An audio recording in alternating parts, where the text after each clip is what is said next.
चीरहरण के बाद द्रौपदी कर्ण से मिलने क्यों गई थी दोस्तों? पांचाल की राजकुमारी, पांडवों की पत्नी और युगों के अन्याय की साक्षी द्रौपदी। उन्होंने द्वारकाधीश से कहा, हे माधव, मुझे सूर्यपुत्र कर्ण से अकेले में मिलना है। कृष्ण चौंके। वही कर्ण जिसने तुम्हें भरी सभा में वेश्या कहा था? द्रौपदी ने कहा, हाँ वही कर्ण। परंतु मेरे मन में कुछ प्रश्न हैं जो केवल कर्ण ही दे सकते हैं, और इस युद्ध से पहले मैं अपने प्रश्नों का उत्तर जानना चाहती हूं। कृष्ण कुछ क्षण शांत रहे और मुस्कुराए और कहे, जाओ द्रौपदी, लेकिन जान लो, जो जो उत्तर तुम्हें वहां मिलेगा वे तुम्हें बदल सकते हैं। रात्रि का तृतीय पहर था। कर्ण का शिविर शांत था, परंतु उनके भीतर द्वंद्व चल रहा था। एक ओर मित्रता का धर्म, दूसरी ओर अपनी आत्मा की पुकार। तभी द्वारपाल ने सूचना दी कि महारथी पांडवों की पत्नी द्रौपदी आपसे मिलना चाहती है। कर्ण स्तंभ रह गए। एक क्षण लगा जैसे अतीत वर्तमान से हाथ मिला रहा हो। उन्होंने द्वारपाल से कहा, आने दो। द्रौपदी भीतर आई। उनकी आंखों में क्रोध नहीं था और घृणा भी नहीं, बस शून्य था। बस वही शून्य जो वर्षों के अपमान, तिरस्कार और मौन के बाद जन्म लेता है। कर्ण कुछ पल तक मौन रहे। फिर द्रौपदी ने पूछा, कर्ण, क्या आपने मुझे वेश्या कहा था? क्या मेरी मर्यादा इतनी छोटी थी कि सभा में मेरी लाज का चीरहरण होता रहा और आप उस पर हंसते रहे? कर्ण की आंखें नीचे झुक गईं। उनका गला रूंध गया। उन्होंने कहा, हाँ कहा था, लेकिन वे मेरे शब्द नहीं थे। वे मेरा आहत, मेरा अभिमान था। उस दिन तुमने मुझे सबके सामने ठुकरा दिया था। मुझे शूद्र पुत्र कहकर मेरा तिरस्कार कर दिया था। मैं भी उसी चोट से घायल था। द्रौपदी ने कहा, मेरा वह अपराध नहीं, बल्कि जीवन द्रौपदी का सबसे बड़ा कलंक है। द्रौपदी की आंखें भर आई। उन्होंने कहा, क्या मैंने आपको उस दिन ठुकराया? ना होता तो क्या आज सब कुछ अलग होता? कर्ण की आंखें नीली रात में जलने लगीं। हाँ, बहुत कुछ अलग होता।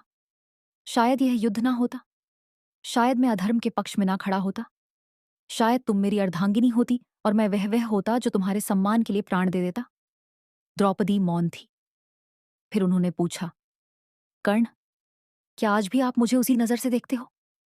कर्ण उत्तर दिए, नहीं, मैं अब तुम्हें उस स्त्री की नजर से देखता हूं जिसके आंसुओं ने मेरी आत्मा को जलाया है। मैं हर रात अपने उस अपराध को याद करता हूं।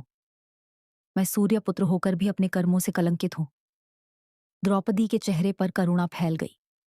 वह बोली, जब कृष्ण ने मुझे बताया कि आप भी कुंती पुत्र हो, तब मेरे भीतर कुछ टूटा, कुछ जुड़ गया। मेरे मन को एक विचार आया कि यदि मेरे 5 पति मेरी लाज ना बचा सके तो शायद कर्ण बचा सकते थे। कर्ण एक पल के लिए मौन रह गए। तो क्या समय पलट जाए?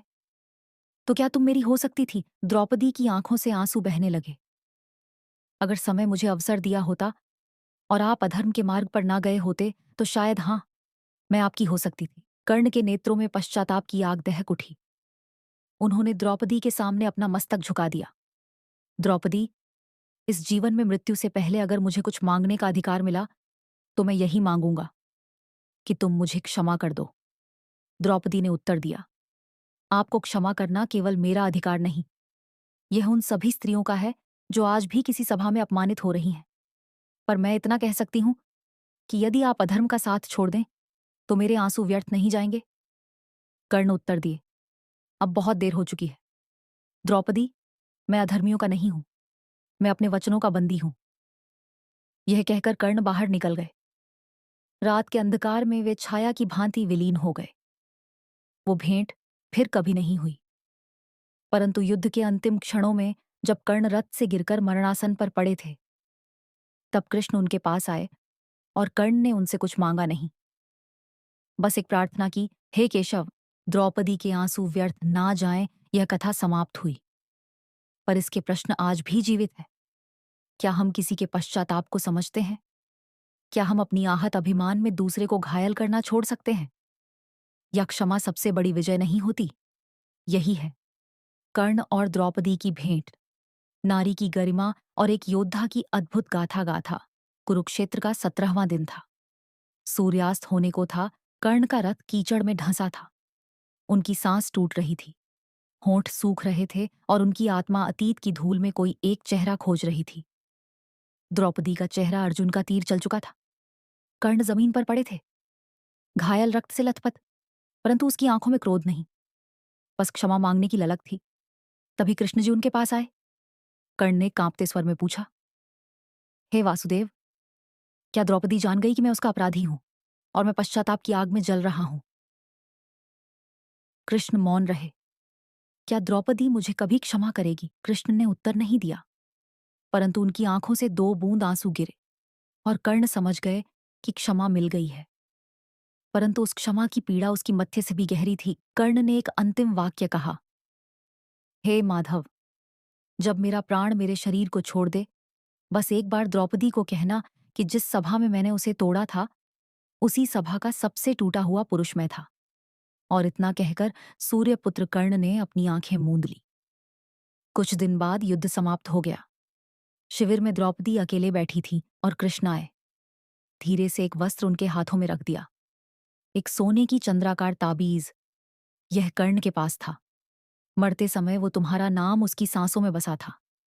द्रौपदी ने उस ताबीज को अपनी हथेली में देखी और धीरे धीरे उनकी आंखें नम हो गई। उन्होंने कुछ कहा नहीं, पर आंखें मूंद ली। पर उस मौन में एक संकल्प जन्म ले चुका था। अब कोई सभा एक नारी को अपमानित न कर सके। मैं केवल द्रौपदी नहीं, मैं पूरे समस्त नारी जात की प्रतिनिधि बन गई। अंतिम भाव, कर्ण मरकर भी जीवित रहे। द्रौपदी इतिहास की अमर स्त्री बन गई, जिसने एक क्षमता को हथियार बनाया और क्रांति को जन्म दिया। युद्ध समाप्त हो चुका था।